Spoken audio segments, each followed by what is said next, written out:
Nearly 1/4 of all Africa's game is found on the savannas of Tanzania. 25% of its territory, an area of 230,000 square kilometers, is dedicated to national parks.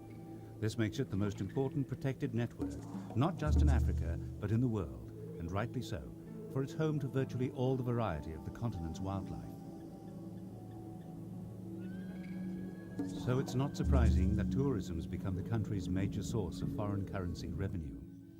Income's risen from 10 to 300 million US dollars in the decade since the government started to open the economy to foreign investment. I don't think so. There were 300,000 visitors last year. 400,000 are expected this year, but just 500,000 by the decade's end. Because the government's encouraging high-quality, low-volume tourism to minimize the risk of damage to this breathtaking environment.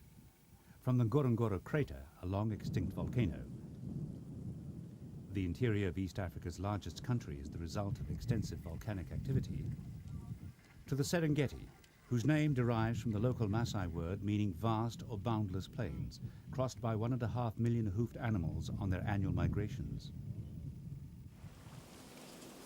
And the Western Corridor, where the Grumeti River is a major lifeline. A more isolated area, it remains to this day a quiet tourist destination where one can enjoy almost undisturbed the wildlife.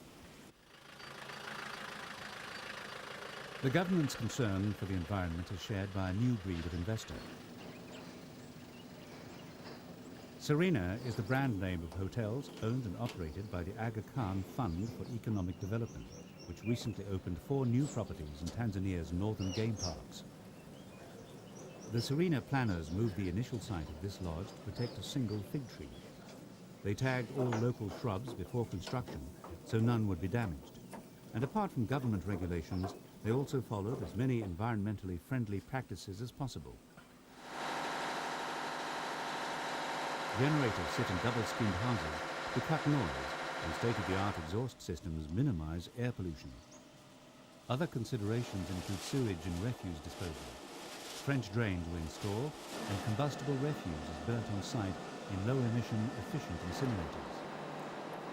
Anything that can't be burnt or is not degradable is taken out of the national parks and recycled whenever possible. With only 15 such properties worldwide, Serena is a relatively small hotel chain, but its policy is to focus on areas of the developing world where it can promote local employment opportunities. In Tanzania, this has meant training and jobs for 560 people. As for the guests, they come mostly from the rich world. Cash-strapped students may not be able to afford staying here. But the better-off traveler has the privilege of an exclusive view. The Ngorongoro Lodge was the last the government allowed to be built on the rim of the crater. I think this place is quite beautiful. It's rounded out my experience, actually, of this area of the Serengeti. We started for 8 days in the Serengeti, and we were camping in tents.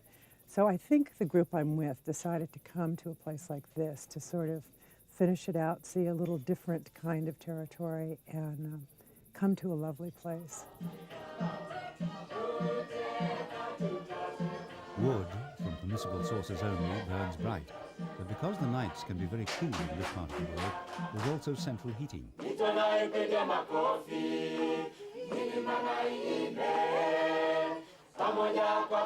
All creature comforts in a beautiful environment. The combination's bound to succeed. We know what works and what doesn't work. And we're trying to make sure everything works here for the tourists. And in the process also help in the tourism industry in Tanzania. And what works in Ngorongoro works in the Serengeti. What gives us an edge over our competitors is first the concern for our clients' comfort. The other thing which many people appreciate is our concern for the environment. We try as much as possible not to disturb the existing environment. The other area is on community relationship. We do give priority when it comes to employment to the local community living near where our establishments are. Merging into the landscape was a major feature in the design of the Serengeti lodges. Care for the environment dictated that no building should be more than 2 stories high. The designers also drew on local resources. Craftsmen were hired to carve these statues, using traditional African skills for both practical and decorative purposes. The Ngorongoro area is home to the Maasai. These people's ancestors are believed to have arrived in Kenya and Tanzania from North Africa centuries ago by following the Nile River. Today, the largest group lives in Tanzania. They share the land with the wildlife, though as pastoral farmers, their needs often clash with those of the protected animal species. But further west, as one enters central Serengeti, the animals become the sole masters of the environment that requires constant monitoring, care and protection. Like Ngorongoro, the Serengeti Park has been declared a World Heritage Site. It's controlled by the Tanzania National Parks Authority, TANAPA. With government approval, TANAPA and other interested parties have produced a management plan to protect the park and its inhabitants. Drought is a constant threat, as in neighbouring Kenya, the short rainy season failed this year and the long season came late. The animals, too, can be a danger.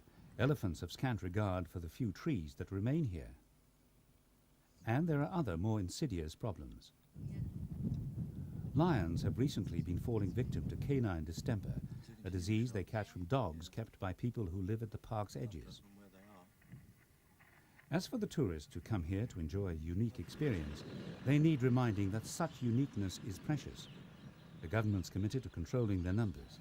But Tanzania needs the income tourism brings.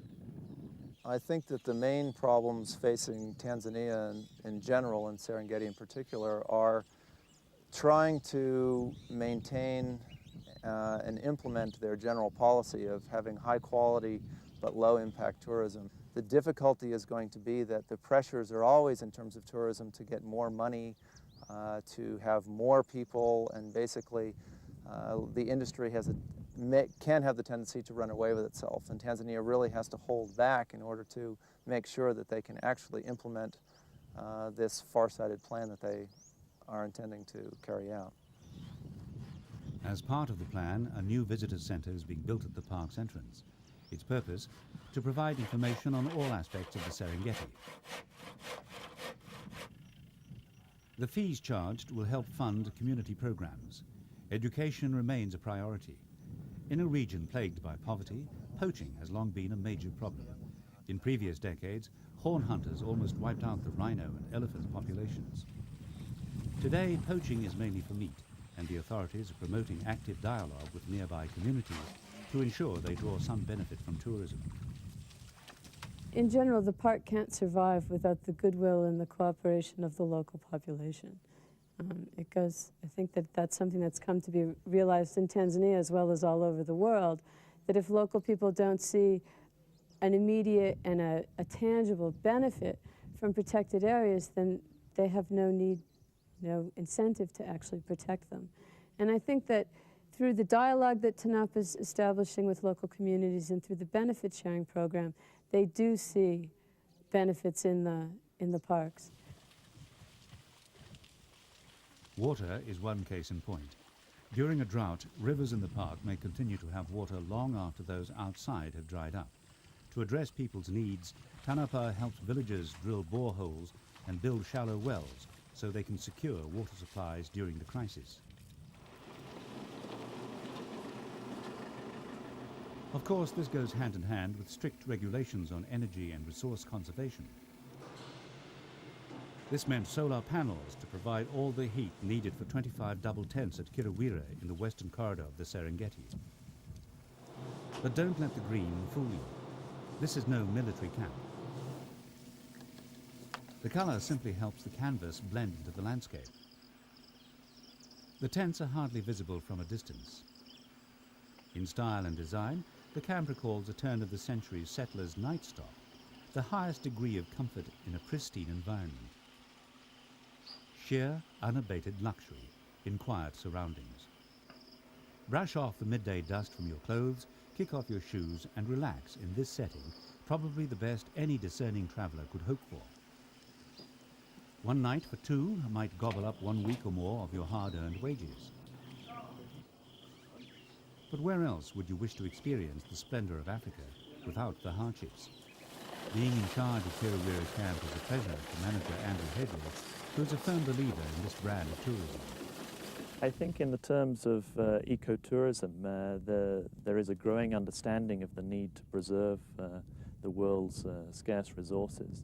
And for the privilege, if people want to enjoy the privilege of visiting somewhere as unique and special as the Serengeti, I'm sure in time that their willingness to pay the price that is attached to that in order that we can preserve it in perpetuity is going to increase. And one can only wish that it can be preserved. However, nature itself is the product of human interference. Woodland and savanna have been burned throughout the centuries to improve grazing and facilitate hunting. By contrast, the establishment of protected areas is a recent initiative. To remain viable, it must be seen to benefit all those who it will affect in years to come.